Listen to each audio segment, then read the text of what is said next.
What's up, y'all? My name is Devontae, and I sacrificed my time so you don't have to. If you want to skip forward, timestamps are in the description box below.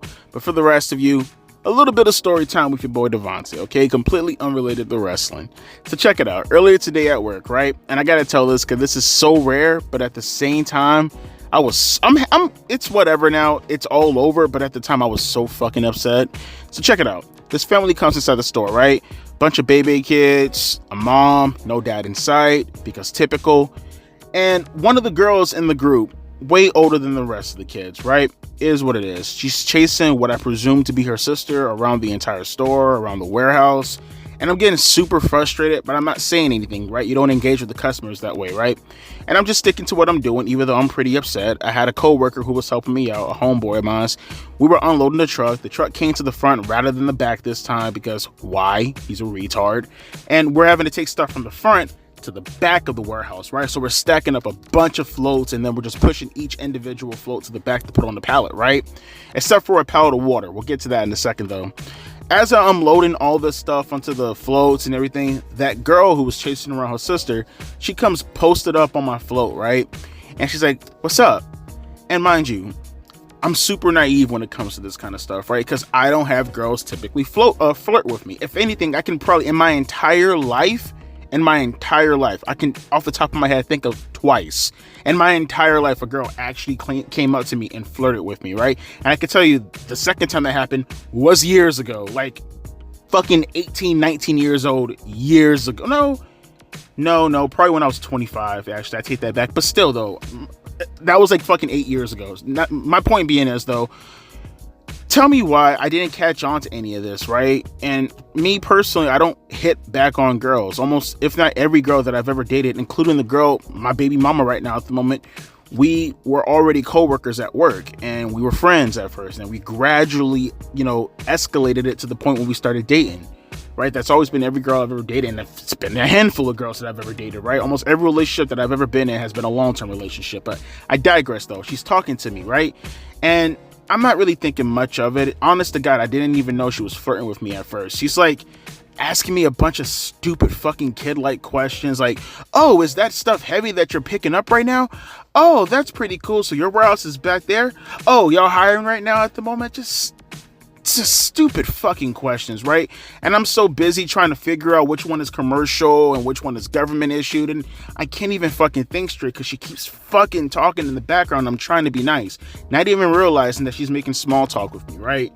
And then eventually I'm like, yeah, yada yada yada, blah blah blah. And she's like, "Hey," because we in the front we sell like gift cards and shit like that. She's asking me, "Hey, can you buy me a Roblox card?" And I'm like, I'm trying to be nice as possible. I'm like, it's probably best if your mom takes care of that. She was like, "My mom? What you mean?" I was like, "That's your mom over there, right?" She's like, "Yeah, but I don't need her permission to ask you. I'm a grown-ass woman." I'm like, "Oh, that's cool." She's like, "Aren't you going to ask me my age?" I'm like, in my mind, I'm saying, fuck no. What I want to do is get back to work. Leave me the fuck alone. But, outwardly, I'm like, sure, go for it. She's like, "I just turned 18. And I'm like, at that point, it took me a minute, but at that point, I finally recognized, oh, okay, you're flirting. Again, I don't get flirted with a lot, so it's new to me, but in the back of my mind, I'm saying to myself, like, don't get it twisted. She wasn't ugly at all. She was kind of bad, but at the same time, like, I'm in a relationship right now. You're 18, I'm turning 32, like, all of that, even if I wasn't in a relationship, which that already killed the whole entire thing for me, but I got a son. Like, this is the least of my problems. I don't give a shit about this. I don't want a fucking relationship. No, fuck. I'm perfectly fine with my girl currently right now at the moment, but even then, it's like you're 18, like, the experience gap, like, it's just way too fucking much. That wouldn't have worked out even if I was single. And I'm like, oh, that's really cool. Hey, cool.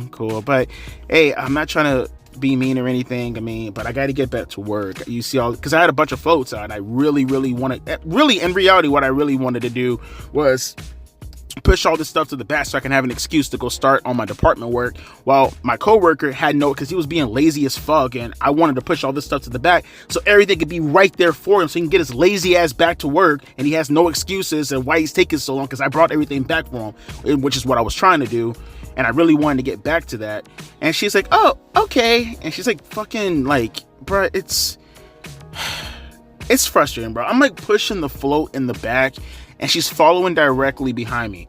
I know she's behind me. She's just, I don't know if she's being annoying. I can't even tell you, but as I'm literally about to turn around, so I have this pallet full of water right there. I have it stacked in the way where it will fall if someone were to brush up against it. But like the way it's stacked up, you have to intentionally hit it in order for it to fall over. I had it stacked up that way because I was getting ready to bring it in the front to put it inside the coolers. Is what I was getting ready to do. And she was following directly behind me when I was pushing the rest of the commercial parts in the back. And like before I can even turn around to tell her she can't follow me in the warehouse in the back room, bro, we passed right by the pallet of water, and it all comes tumbling down. And mind you, I didn't see her knock it over, but at the same time, she's like directly behind me, and it was standing up perfectly fine to begin with. And I look back at her, I'm like, putting my hands up, like, why'd you do that for? She's like, why are you looking at me for? I didn't do that. I was like, all right, man, I ain't gonna sit here and argue with a jit, man. And I get on my knees and I start picking up the water to put back on the pallet. And she gets on her knees off. She's like, let me help you.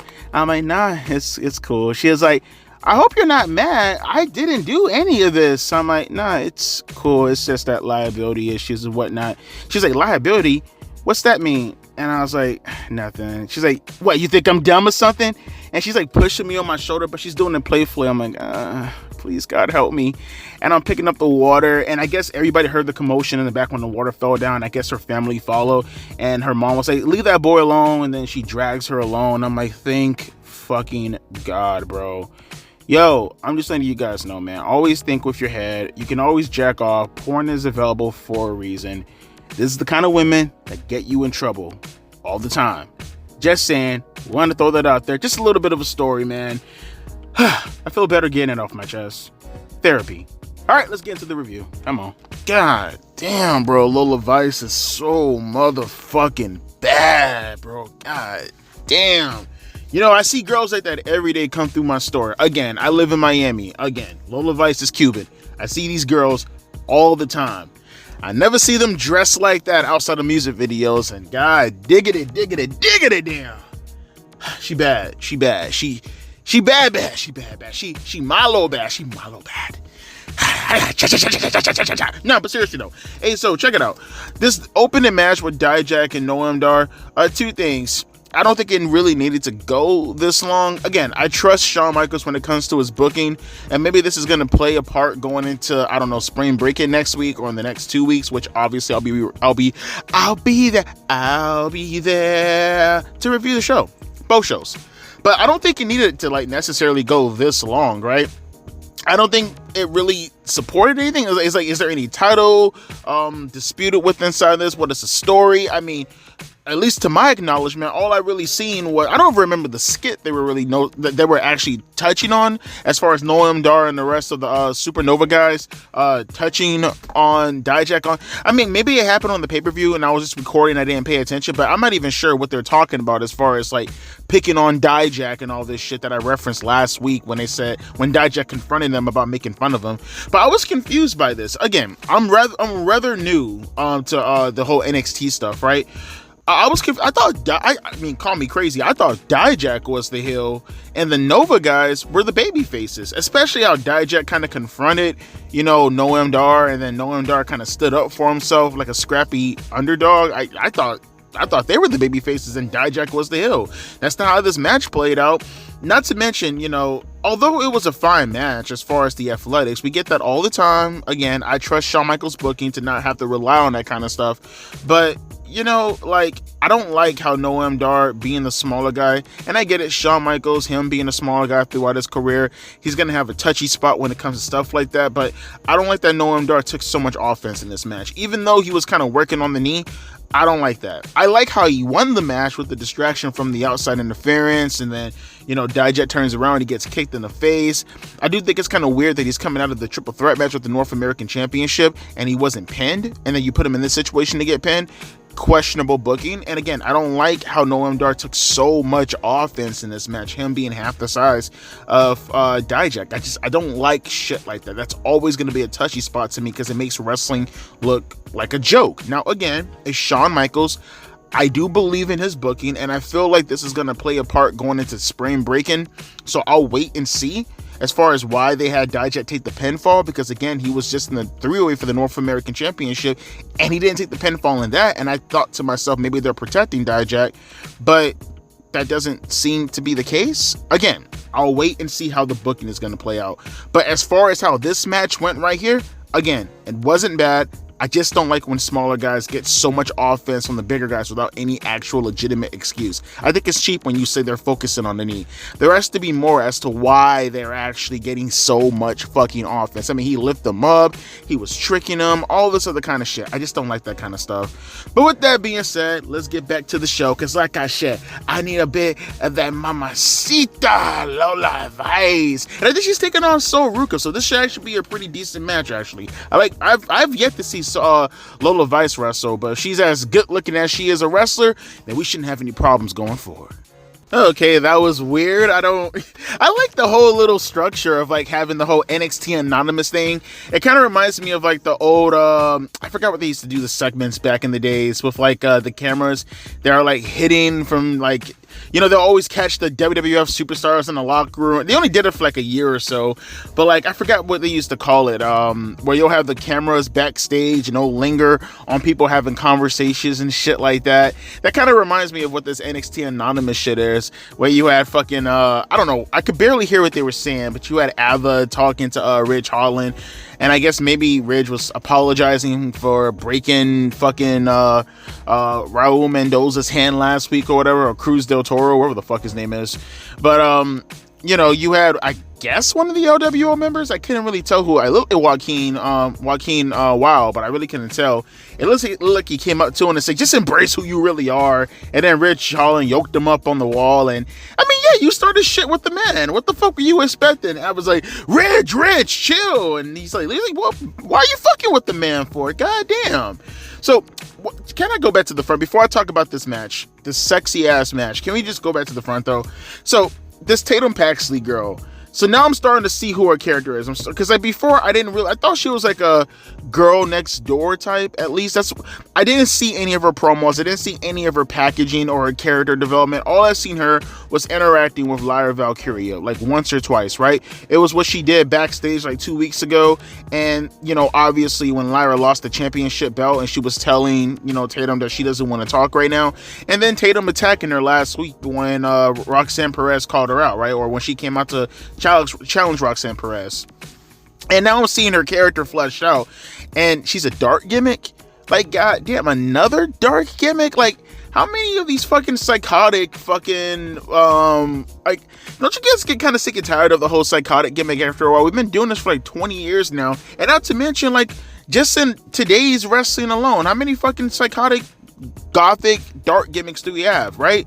And AEW, I think Sky Blue, right? Julia Hart, Abaddon. I mean, she can call herself a they, them as much as she fucking wants to. She's a girl. And then you come to WWE, right? And then, well, Alexa Bliss is a dark gimmick. Nikki Cross is a dark gimmick. I feel like I'm missing a bunch more, but like, just off the top of my head, right? Those are like 4 or 5 of them all fucking ready, and now she's a dark gimmick too. How many fucking dark gimmicks do we fucking have in professional wrestling, right? You just got what there was like a tag team, right? Alba Fire and Isla Dawn, they were a dark gimmick. How many fucking dark gimmicks do we have to have? A dark, crazy girl, psychotic gimmick. Even Liv Morgan technically fits that mold a little tiny bit, right? And aesthetically, Rhea Ripley is kind of like that a little bit too, right? With the Judgment Day shit. And you go back in the past, and it's AJ Lee and Victoria and you know, psychotic Mickey James and shit like that. Like, how many of the fucking dark gimmicks do you need? Psychotic girl gimmicks. Like, I didn't know that was her gimmick. I'm sorry. She looks like a cool girl. I'll see more of her, but I'm so over the whole fucking dark gimmick shit. I'm so over of the psychotic girl next door. I'm crazy. Look at me. I'm crazy. But I'm also sexy. But I'm also crazy. I'm goddamn sexy crazy. I'm tired, bro. I'm tired. I'm sick and tired. I'm sick and tired of it. But again, I would like to see more of Tatum Paxley regardless. Maybe she could flesh out her character. Maybe she could be the best dark gimmick girl character of all fucking time. I'm just tired of seeing the fucking gimmick. And then we have this match with Ruka going up against Lola Vice. Again, both women incredibly fucking sexy. Just incredibly fucking sexy. Especially, I mean, nothing against Ruka. She's fucking insanely sexy in her own right. But Lola Vice, bruh, she's so... Can I just say this? She is so fucking bad. She is bad to the fucking bone. Like, she is so bad. And they had a match, and it was good. You know, I remember hearing, I think Solid Monster, like a month or two ago, talk about Ruka being green or some shit like that. What, did she just like instantaneously get super fucking good out of nowhere? I've seen 2 matches from her, and she's one of my favorite women's wrestlers today. She is incredibly athletic. She doesn't botch anything. I don't see what the fuck anyone is talking about calling her green. She was fucking fantastic, and this match was very good. Short, sweet, to the fucking point. I liked everything about it. Yeah, the match ended essentially with who was it? Blair Davenport. The referee. Can't I say this real quick? The referee's a complete fucking retard. Like, the credibility of the referees, they have to be like, even Shawn Michaels makes this mistake sometimes, right? You can't have the referee looking that fucking inept, that fucking ridiculous, that fucking retarded. You can't do that. You make them look fucking stupid. You can't fucking do that, man. And you have the referees coming out, and I mean, the referee is watching Blair Davenport come out. Like, he's looking directly at her, shaking the fucking ropes. Like, what are we doing, bro? You can't if you're gonna do an interference, do it the right way. Oh, hang on for a second, hang on. Oh, it's just Gigi Dolan and Santino Marella's daughter. They're having a segment right now. I guess she's trying to make her pretty. I mean, she's not ugly, so I don't really see the point behind it. Maybe she could make her start throwing her pads at fucking other women. That would be a start of etiquette if you really want to go that way, okay? Let's start with that. What's her name? Ariana Grace or something like that? Teach her to not throw her disgusting pads at women's faces. We could start with that fucking etiquette. But regardless, though, going back to what I was saying, Blair Davenport, right in front of the fucking referee's face, because apparently he's the most blindest motherfucker in the world, watched her shake the ropes, and Ruka fell, and then Lola Vice hit her with a roundhouse kick to win the match. Again, making your referees look that retarded and that inconsequential, I don't see what that actually gains, in my opinion. And it's not just a Shawn Michaels problem, it's professional wrestling overall. But that one was just hella egregious because she did it right in front of his fucking face. And he watched this. I thought he was going to call for a DQ, but he let the match continue and Lola Vice got the win. Should have already had better cues as far as timing is concerned, or the referee should have turned his back watching her come down the ring. Something like that. Having him just look directly at her was just fucking crazy. And then after the match, Natalya was on the Titantron, and you know, she pretty much laid out a challenge at Spring Break. In 2 more weeks, where it's going to be her and Lola Vice in an NXT Underground. No clue what the hell that match is. Is it anything like Raw Underground? In that case, I'm all for it. It's going to be cinematic, I'm going to assume. Anything to see Lola Vice's sexy ass on TV, I'm perfectly fine with that. And, oh yeah, it was Joaquin Wilde. He was the one that took the bump on the wall from, Ridge Holland. Oh, okay, cool. Well, he's about to have a match with him right now, so let's continue on with the show, and hopefully we get to see more sexy women. I like to see more sexy women on my TV, more sexy women. By the way, really quick, just a quick count. So you got 2 girls on the Nova 4. They were being shown outside of the ring, right? Tatum Paxley, Lola Vice, right? Ruka. Right now, Gigi Dolan and Ariana Grace. We got like 7 or 8 women over in less than 30 minutes of a segment while having an opening match with the men. You want to talk about diversity? Come to NXT. That's where the real diversity is, without the DEI bullshit. Can't stress it enough, man. The amount of shit. It's such a fast-paced environment, man, but everybody gets over. It's like I say this every week, but it's just so noticeable, bruh. Just how everything flows on NXT, you know. And it feels like Raw and SmackDown. I watched, little snippets of Raw last night, and it kind of seems like Raw is starting to incorporate that within their production, and even SmackDown to a lesser degree, if what I got last week made any sense, right? I like how WWE is now starting to utilize more segments throughout their shows, bro. But NXT is still the king of this shit. The flowing in and out of each segment, focusing on each character, giving them time to develop and do something to promote themselves, if for anything, next week just flows so smoothly, bro. And again, he gives it all to like the women and the men. It's not just one entity to be focused on. It's not a propaganda push for any type of group. He just books. And it just happens to be that way, bruh. Fucking love it. But you had Ridge Holland in this match, right?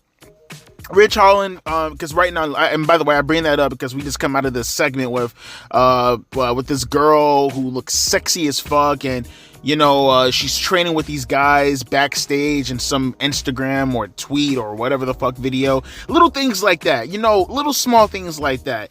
They were talking about that before Tony D'Angelo, which by the way, he's coming out next. So let me hurry and get through this real quick. I just wanted to touch on that. But Rich Holland had a match against Joaquin Wilde. Again, it was kind of like an enhancement match a little bit. Joaquin didn't get that much offense in. A sweet little DDT from him out of a tornado, but he fucked up going for a suicide dive and getting caught right into a power slam. Nice maneuver. I don't know if I trust Rich Holland to be doing something like that because it's Rich Holland and ex-Big E, what it feels like to take a move on the outside of the ring from fucking Rich Holland, which I guess that's what they're trying to incorporate with this gimmick, trying to take real life things that have happened with Rich Holland and say that it's fucking with his mentality. I'm assuming that's why Shawn Spears came out ringside to kind of, scope out Rich Holland and see what he's doing and play into his mind. But after that power slam, he threw Joaquin Wilde in the ring, hit him with like this cradle DDT, kind of like Paige's old finisher, the Rampage. He hit him with it. Joaquin Wilde, that is, got hit with the move. He took the pinfall, and then Rich Holland left out the ring, very aggressive, walking right past Shawn Spears. So there's a story developing right there. I like that. And then we had Ivar confront Josh Briggs. I'm assuming Josh Briggs is, he's selling his rib injuries from the match with, Obafemi and Dijak a couple of weeks ago at Stand and Deliver. He was confronted by Ivar, who was essentially asking him like, hey man, after the match with Oba, I'll give you the first crack at the NXT championship. And Briggs for some reason said not a chance. Go back to Raw and put on your face paint. So you don't want the title shot? Like, I don't get what he was going with that, but look, I like Ivar's look outside. I mean, first off, Ivar's having a pretty nice run. Obviously Eric, he's going to be out for a little bit longer after his injury. Don't know when he's going to come back. I can't even remember what was the injury that happened to Eric. Was it his neck? I don't know. But Ivar in his singles run so far, man, he's been fucking killing it. He's been killing. I like his look outside the face paint. Hang on, I see Thea. Holy shit, I see Thea Hell. Give me a second. Great character development. Look at that. Giving me the outright explanation of why Thea Hell was in such conflict with Chase. And I just never understood. I never actually understood what the fuck the problem was. But I get it now. She had a match with Tiffany Stratton, and apparently he threw in the towel for her when she was locked in some type of submission, I'm assuming. And he betted money on her, and he kind of threw away his whole entire bet with her out the window. And I guess this entire time, she never knew that she was a part of the reason why Chase Hugh went into debt. Perfect explanation. And he explained it to her. She was upset last week. Now she feels better because he feels like, hey man, this is all my fault, my betting excuse, which by the way plays into real life effects of people who have betting, because people who bet and stuff like that, they have problems and shit like that. It's a mental issue. And again, it just ties in so well. Just more character development from Shawn Michaels, bruh. And all it took was like 2 minutes to get that down pat. Look at this shit. We got like 5 segments of people of straight character development with wrestling intertwined with that. AEW, we would have probably had like 2 matches at this point, meaning absolutely nothing with a bunch of fucking jobbers. Good shit. But with that being said, Tony D'Angelo's on my TV right now, so let me see what the fuck he's about to say. Alright, so we got Tatum Paxley and Thea Hell coming up next. Real quick, I do want to touch on some things that I thought were really, really good, and then other things that I kind of thought were somewhat confusing. So this chick, Carmen Petrovic, apparently she had a bit of a confrontation backstage with Lola Vice. Apparently they're going to have a contract signing next week with Lola Vice and Natty, and apparently this Carmen Petrovic, I don't know if she's supposed to be someone famous with the way that she's talking, but the way Lola Vice is talking to her with the dialogue, I don't know if she's someone special, but apparently they're going to have a contract signing with Natalya and Lola for their little underground NXT match in 2 more weeks in Spring Breaking, which by the way, Spring Breaking I believe is next week, so this is just the first half of it. I'm cool with it. It is what it is. More women are getting over in the correct way, and it's not forced, so I'm all on board for that. But we had a bit, I want to say the best for last, so let's talk on somewhat of the negatives. So Tony D'Angelo comes out, I love his gimmick. I love his character. One of the few people who actually has a character in professional wrestling. Plays it well. It's easily it easily inserts itself, as far as not being out of place or, feeling forced as far as it playing its part in whatever story it's trying to cultivate. I love shit like that. It's not a forced gimmick. It's not a forced character. It's just, it fits whatever story it's trying to portray, right? As far as correlating with whatever they're trying to get over at that point. I like shit like that. That's how it's fucking done. That's how professional wrestling always should be. Characters and gimmicks tell the story. That way, it's interesting based off of their character, and you ain't gotta go out of your way to have to shoot from the hip, brother. Take the easy way out, which is never really easy, because when you have to touch on the backstage stuff that half the fucking people who are watching your television show have no fucking clue what the hell is going on, you lose everybody. I like shit like this. That way everybody knows what's going on, and it's easy to cultivate creatively as far as what you want to get over. Look at the Bloodline story if you want to take it up to another level. But I like shit like this. You had him come out, he cuts a promo, he talks about all the stuff that him and Ilya Dragunov had to go to the build-up to the World Championship, right? And out comes, I forgot their name, but, William Regal's son, right? And his group, they come out. Apparently there was a situation when Tony D'Angelo and his family helped them in some manner, and they refused to pay up.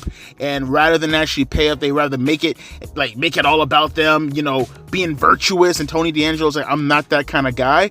I don't give a fuck what the hell you're going through. I needs my money. And if you ain't gonna pays me my money, then we gonna have a couple of problems. And William Regal's son is like, I'm not doing that shit. So they started to brawl. But it ended very abruptly. Like, I thought they were going to come back, because it went straight to commercial after that little brawl. I thought for a second they were going to come back and have a match, like how they do it on Raw and SmackDown, right?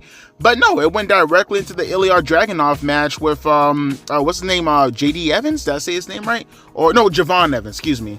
And we'll talk about that in a minute. But, yeah, I didn't like how that just abruptly ended. I just felt like they cut time really quick or something like that. I mean, if they come back later on and, maybe they touch on it in the sense of, maybe they have a backstage brawl or an interview, then that's okay. But if it's just going to end abruptly like that, and that's the end of everything, and they have a match at Spring Breaking, no bueno. Put a cap on that, all right? That was a good segment, but how it abruptly ended like that seemed kind of amateurish, if you know what I'm saying, But again, if they come back to this later on tonight and they tighten this up with a challenge, then that makes up for everything, right?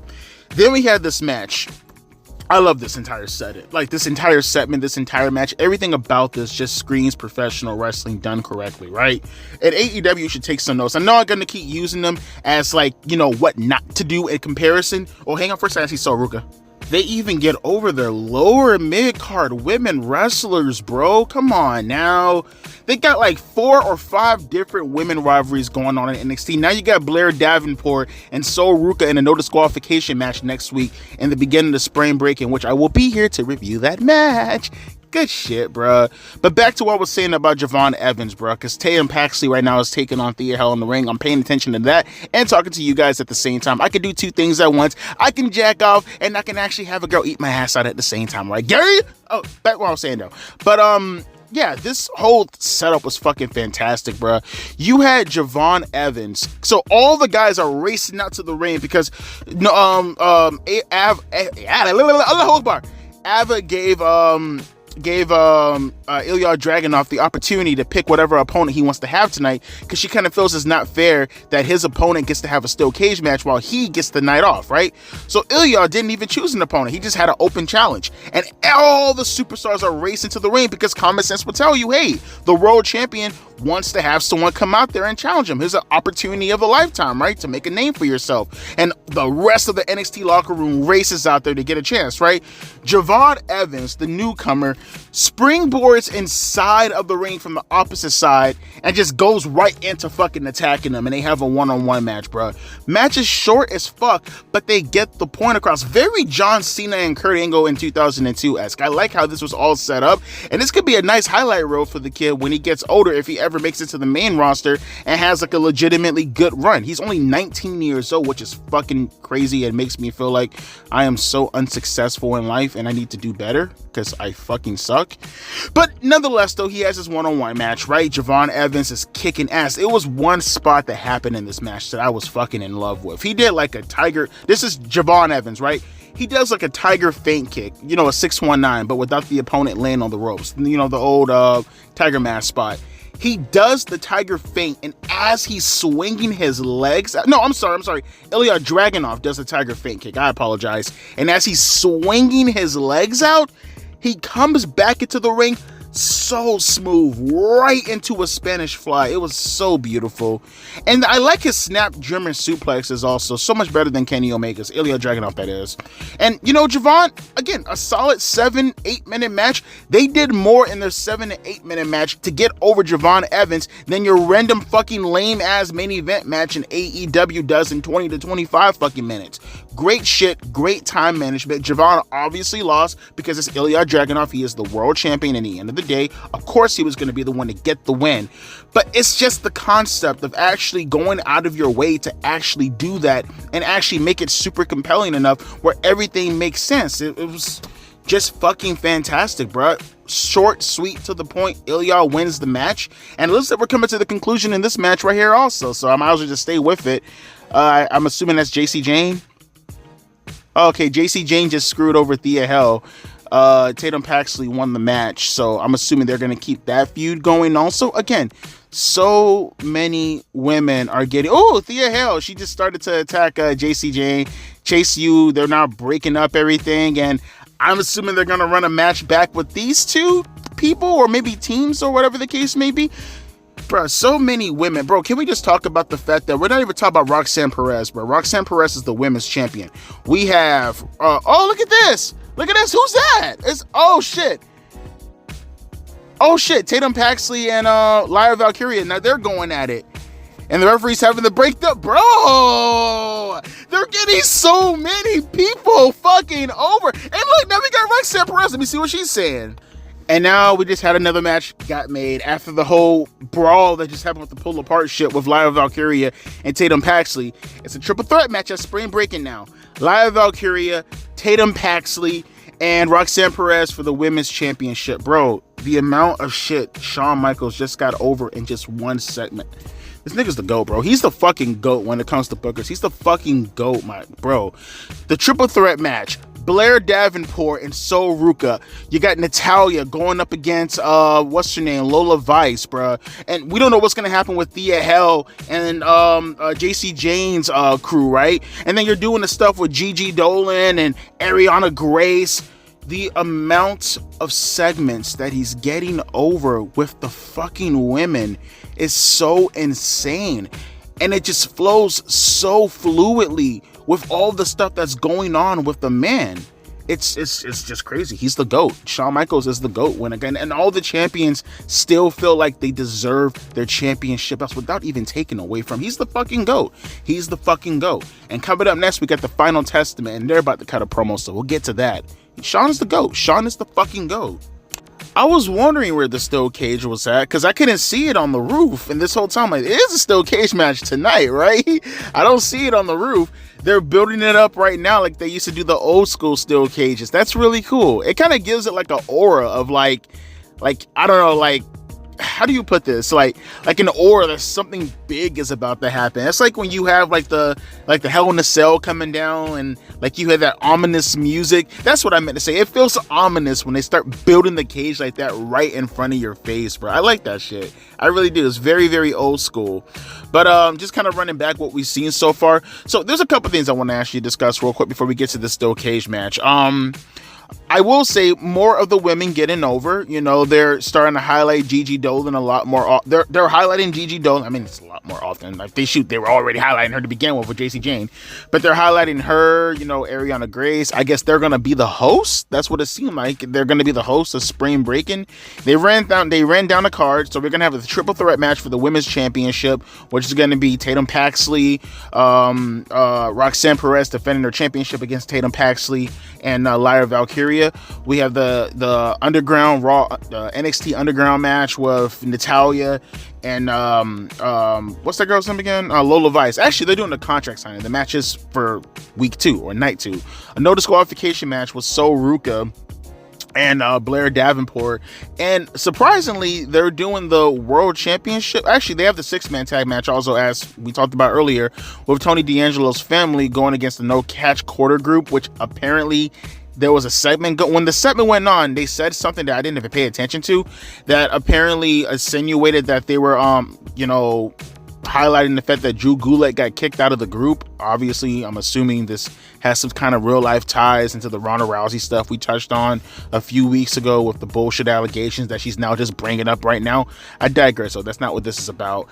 And I was going to touch on, but I'll say it now, the world title is going to be on the line on night 1 with Ilya Dragunov and Trick Williams, so that's kind of weird. I didn't expect to see that. It is what it is. I'll wait and see how it's going to play out, but it is weird that they're doing the World Championship match on night 1.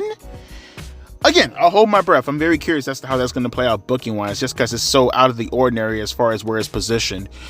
We had this match. So 2 matches we had. We had AOP going up against those, I forgot their names, man, but they were actually the people that I was talking about earlier, where the girl was being highlighted as far as exercising and trying to build up, but they were essentially just jobber to the stars, just heater for AOP, which has me kind of confused as far as a booking is considered, because it's like, okay, so AOP wins the NXT Tag Team Championships, but that'd be kind of weird because Nathan Frazier, and Axiom, they just won the Tag Team Championships last week, so that feels kind of weird that they'll just drop the belts that fast. I mean, are you essentially just calling them transitional champions? But at the same time, AOP, they're kind of in the feud right now on SmackDown with the Street Profits, so you can't necessarily have them lose also, unless the Street Profits and Bobby Lashley, cause some kind of distraction. Then I'm okay with that, but they already beat them at WrestleMania, so it seems kind of confusing that they're kind of reverting back. The booking on that is kind of confusing, but like I said, I'm willing to hold my breath to see where that's going to go. I'm assuming that's going to be the tag team title match for Spring Break in Night 2, considering they didn't announce it for Spring Break in Night 1. And kind of a similar situation with this match with Ivar versus Josh Briggs, because you just had Ivar have a match against Sheamus last night, and he kind of jobbed out the Sheamus, but he's supposedly going to go up against, I'm assuming, Obafemi on Spring Break in Night 2 for the NXT North American Championship. But then why did you have him lose against Sheamus? He shouldn't have been in that position to begin with, because the guy that lost to Sheamus has now beat Josh Briggs, and both of the guys who were in the triple threat match against Oba, just decisively lost each match tonight. Again, it's very confusing booking as far as that is considered. Again, I'm not a guy who cares too much about wins and losses, but those 2 specific matches were very, very confusing as far as the booking is considered. But with that being said, that's about all I gotta say before we get into this steel cage match. Are you guys ready? I'm ready, motherfucking Freddy. So with that being said, let's get it. Carmelo Hayes, Trick Williams, Dose running the back, this time in a steel cage. Let go. Solid main event. Very, very solid main event. I like the focus that they had as far as utilizing the steel cage. A bunch of moves done. You can see that it was a little bit clunky, a little tiny bit. But once you got to those last 5 minutes when they started to really heavily focus on actually damaging each other because it's a personal feud with the usage of the steel cage, absolutely worth it. Like I said, a little bit clunky. It seems like they had just a touch of miscommunication, but nothing that was so drastic that it took away from the match in itself, right? Yeah, Carmelo Hayes called his goons into the rings for the finish. Trick Williams took them all out. One of them gave a steel chair to Carmelo Hayes, which he tried to utilize on Trick Williams, and he ended up hitting him in the face with his trick knee with the chair right into Carmelo Hayes' face. He gave him the trick knee Daminator. Yes, I came up with that right on the spot, because I am him. I'm him, not them, me. I am him. But good match though, solid match, again, straight to the point, and they got Trick Williams the momentum that he desperately needs going into Spring Break and not one against Ilya Dragunov for the fucking World Championship. Now it's pretty evident and it's pretty obvious that Trick Williams will, well, you know what, I can't even say that. So here's my conclusion to all of this, right? Even though the steel cage match was great, the results is what I really necessarily count. That's what I wanted to talk about. See, I thought maybe because of everything that happened last week, and Carmelo Hayes holding up the championship belt, that maybe there was a chance that we were going to get a three-way with Ilya Dragunov, Carmelo Hayes, and Trick Williams. And I said to myself, let's wait for tonight. Let's see how that's going to play out. And now give me my answer as to whether or not this is going to be a three-way. Now, evidently, because they're doing the three-way for the women's championship with Roxanne Perez, Laya Valkyria, and Tatum Paxley, that totally took that off the table because they're not going to do 2 triple threat matches in one night. I mean, maybe they would. It is 2024 after all. But again, I have faith in Shawn Michaels booking, and I know he wasn't going to make a dumb dick decision like that. So now that that's gotten taken off the table, now that Carmelo Hayes decisively lost twice in a row, including a blow-off steel cage, that brings things in a little bit more context, right? Now, the match in itself, that's actually still up in the air, believe it or not. I know people are saying, oh, Devontae, it's a foregone conclusion. Trick Williams is going to win the world championship against Ilya Dragunov. Now, one thing is confirmed. Obviously, Carmelo Hayes is absolutely going to get drafted to either Raw or SmackDown. I predict it's going to be most likely SmackDown because that's where he was at to begin with. And not to mention, they don't have a lot of competitors for the United States Championship. But actually, hang on for a second. That could be true. But is Carmelo Hayes going to be a heel or a face, right? Now, I would think he's going to be a heel based off of his run on NXT, but that's not decisive, right? Is it going to be a Vince McMahon situation where everything that they do in NXT is legit non-canon, and when they go to Raw, they're going to start from scratch? Who knows? I know. Who knows? You know, I know. Who knows? I know. We're going to have to wait and see where that's going to go, but it's clear that Carmelo Hayes is done with NXT. He's getting drafted, no doubt about it. I would have presumed, again, this is just me thinking, I would presume, because that's where he was at to begin with, SmackDown seems like the likely destination. And I would presume that when he eventually gets there, he's going to be wrestling in the United States Championship division. Hopefully they can utilize some of NXT's booking and give him a lower card, mid-card feud to get over it to eventually get himself into a position where he will get a shot for the United States Championship. Although he could go the Raw, and that could definitely be a situation too, but I feel like they have a lot of talent covered when it comes to the mid-card division going on for the Intercontinental Championship. I feel the United States Championship needs a little bit more competition for their mid-card title, and I feel like the division could definitely use Carmelo Hayes right about now. But that brings into question this. Like I said, going back, Trick Williams, Ilya Dragunov, next week on night 1. Let me repeat myself again. On night 1. Does anyone find that a little bit conspicuous? That you have Ilya Dragunov defending his championship on night 1 against Trick Williams. That seems kind of weird, right? If Trick Williams is going to win the world championship, you would think that they would want to do that on night 2, right? Like the actual main event. Again, they could absolutely draft Trick Williams if they really, really wanted to. It seems like Trick Williams is that guy right about now. But at the same time, though, one may want to say Ilya Dragunov, right? He just had a match against Shinsuke Nakamura last week. But is that just something to throw us off the trail, right? Maybe people are thinking to themselves right now because he had his match with Shinsuke that he's getting ready to get drafted. Same logic that you were going to apply with Carmelo Hayes.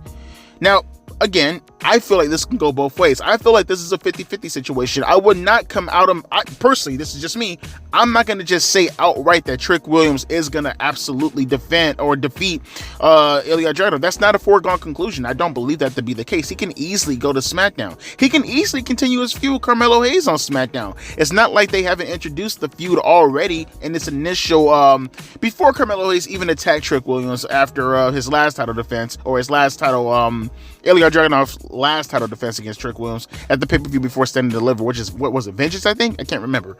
My point being this, though, this could definitely go both ways. If the steel cage match has taught me anything, this could definitely, absolutely go both ways. Now, Trick Williams did defeat Carmelo Hayes, and again, I feel like that is now a closing chapter on that book. Carmelo Hayes definitively is gone from NXT. This is over. He has done everything and anything on NXT, even getting over the next phase potentially of NXT. He's done. Trick Williams and Ilya Dragunov, absolutely up in the air. And I would not, let me say this one more time, come to the conclusion and tell you guys outright that Trick Williams is going to win that World Heavyweight Championship. There's only one way to find out, and that's you checking out mine, not anybody else's, my review next week. I'm part of Shawn Michaels' diversity DEI booking, okay? That comes with the territory of watching the black guy actually review NXT. Oh, Devontae, but there are other black guys reviewing NXT. But I'm the blackest of the fucking black. I am morado. I am purple. I am violet black. You will watch me, okay? We're good. I know we're good. Give me some doubt. Give me some of that homie love. Give me that hug, bro. Bring that shit in. Bring that shit tight. Tighter. Damn, nigga, it's cool, bro. We homies. Thug love all day. Pause. No homo. I love you though. I love all y'all, man. Y'all my homies. No homo again. But with that being said, let me know your thoughts down on the NXT review. Let me know your thoughts on all this stuff that built up. Let me know your thoughts on all the segments that HBK threw at you left, right, center. I love this booking. Again, I wish they would do more of this on Raw and SmackDown. They could definitely use this type of hyperactive, getting everybody over booking when everybody has a character, everybody has a story, not so much focus on the actual wrestling in itself. Great booking styling. Again, my palate cleanser, NXT. But with that being said, I'll be back tomorrow, hopefully with a commentary video and reviewing AEW Dynamite. I know. I know. But with that being said, I'll dread that tomorrow when we get there. As always, my name is Devontae, and at least I got a taste of good wrestling tonight. I'll be catching you guys tomorrow. Deuces. P. Eyes.